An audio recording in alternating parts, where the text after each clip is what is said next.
Hey guys, welcome back to the fourth episode of Everything Koshur. Last episode, Hiya did a parent episode with her mom, so if you haven't already, you should definitely listen to that afterward. But this is a part two, so I am here with my dad, Vinod Raina. Hey guys, very excited to be part of this. Yes, so dad, tell us a little bit about yourself and our family. Well, my name is Vinod Raina, and I was born in Srinagar and did my early education in Srinagar till 1990 when we were forced to move out of the valley.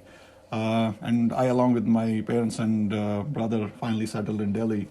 And in late 90s, I moved to US and got married to your mom, and so here we are now. Telling my official name reminds me how close-knit family we had in Kashmir. That recently, I was talking to one of my uncles, and he didn't even, he was asking, "Who's Vinod Raina?"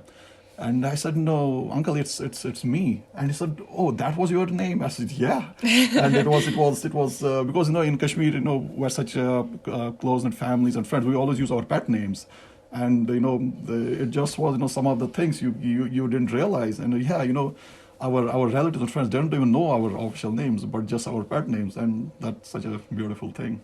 Yeah, I agree. I love how close-knit our community is. It's something truly special and something you don't see very often. So you were born and raised in Kashmir, as you said, and you always tell me childhood stories that I love listening to. But what are some experiences you would like to share for our listeners from when you were in Kashmir and how life was different after moving to America? But that will take some time.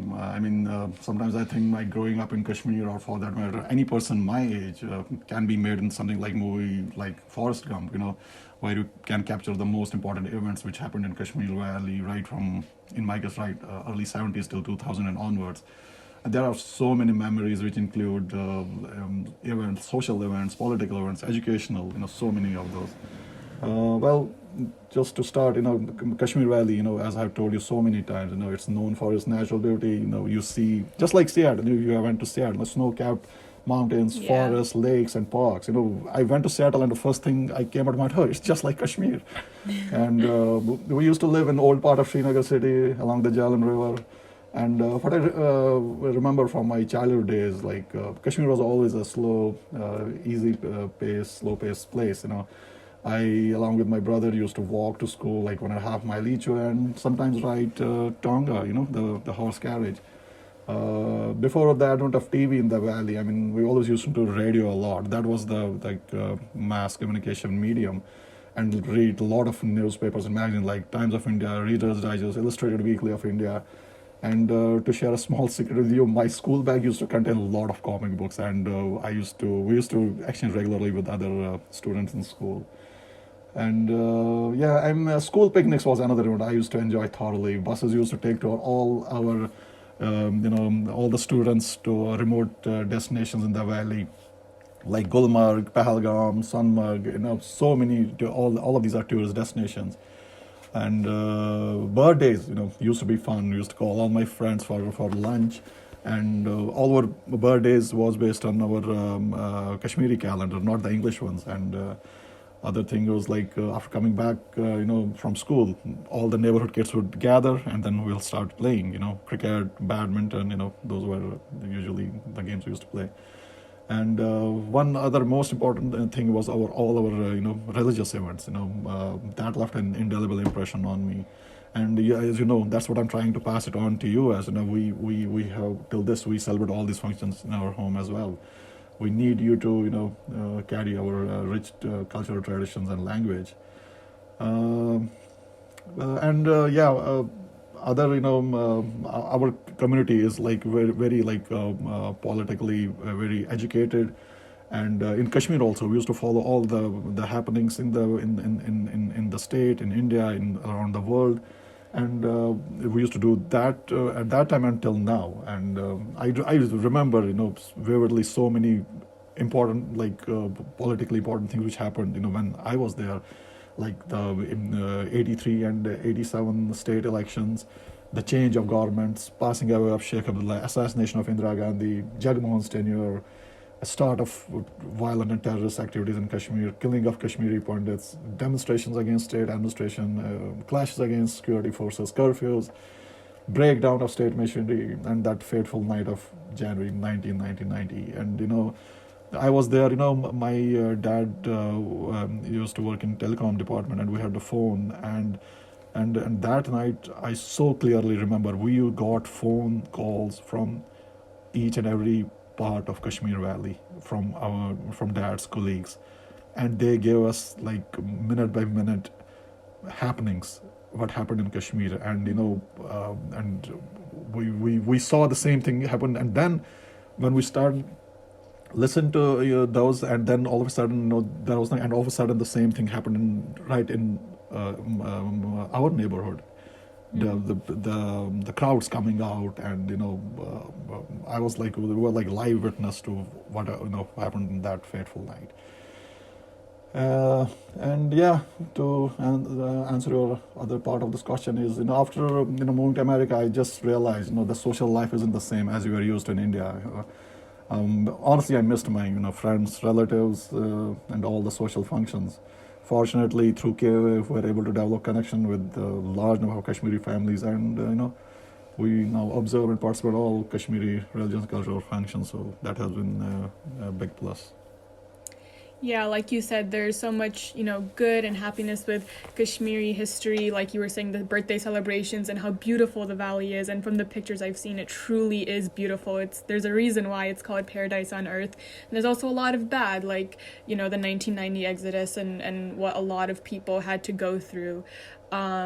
And there's so much Kashmiri history, and participating in KOA's annual Shardapeeth competition is really what sparked my interest, because I would do so much research on my projects about Article 370 and Lalataditya Muktapida. So that's something that I've always been passionate about through KOA.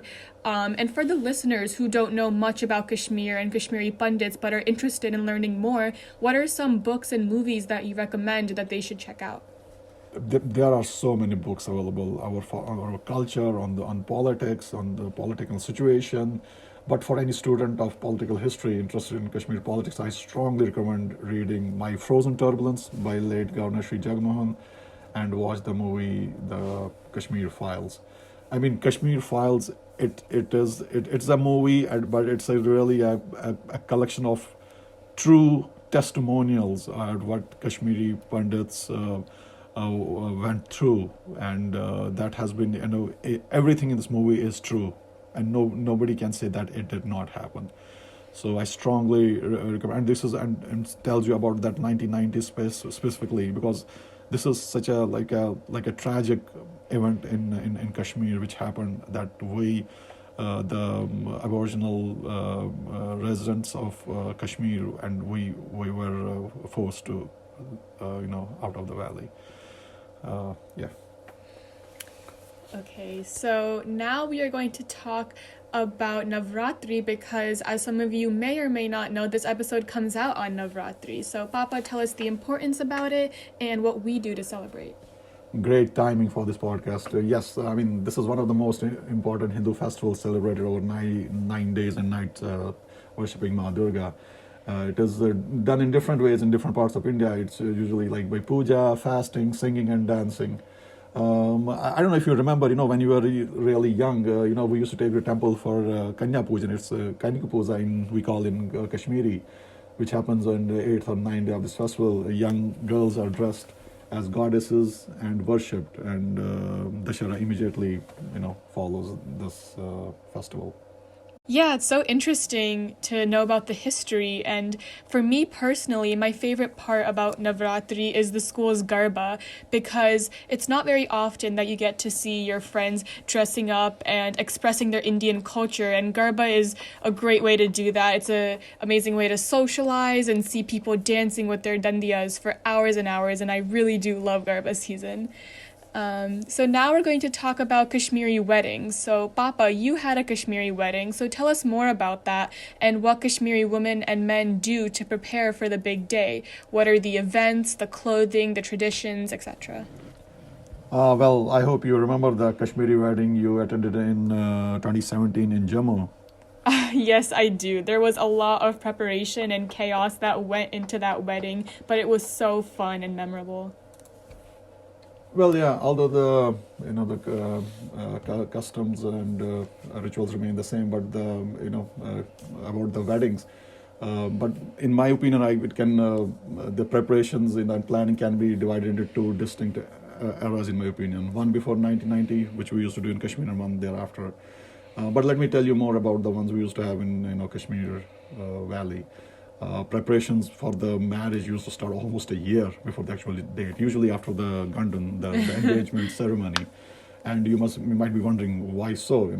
For a marriage in the valley pre 1990, the logistics had to be taken care of properly by the groom and bride side, and which included so many things to be done. It was like getting the rice, cleaning the rice, the wood which used to be used for burning, during the preparation of food, and gathering utensils, and besides other normal things like jewelry, buying clothing and jewelry, or ordering marriage tents. I mean, basically, you had to set up everything on your own. And again, coming back to close knit families, and you had support of friends and relatives. Everybody used to pitch in, and that's how marriage used to happen in Kashmir. At least the preparatory part, and setting up things and everything. Yeah, and every event itself was so enjoyable. I still remember relatives used to come to our house, and during I remember my when we have had marriages in our family in Kashmir. And the other thing was there was no concept of banquet halls in Kashmir for the marriages, and every time they used to take place in homes only, with the neighbors' houses and rooms also being made available. Yeah, I mean our neighbors would give their house and rooms and to be used during the marriage. And Kashmiri Pandit marriages, they're very elaborate, with days dedicated to each ritual. And if the groom didn't have their thread ceremony, the mekal, then the marriage would, generally you have to do that before you get married. So then the marriage ceremony will even get extended more. And same thing happened in my case as well. And there are a number of events, just to you might know some of them. There is Manjrat, Mandirat, and there is Masmutsrun for the bride side, Garatsun, Firsal, that's usually happens, after the marriage is done. So many days, of celebrations. And, on the wedding day, the puja and everything has to be happen at an auspicious time. And, in my case, the Guruji was running late, and we're making frantic calls. Where is Guruji? Because the time when the puja has to was coming, and the Guruji was nowhere to be seen. And it turned out he had to go to his office that day in the morning, and then he came to, but he just came in time, and everything went as planned. So he prioritized your office over your big auspicious he was working. Yeah, he had to go to, and he had said he will go and come, but it took more time than what we had anticipated. But then everything went as planned.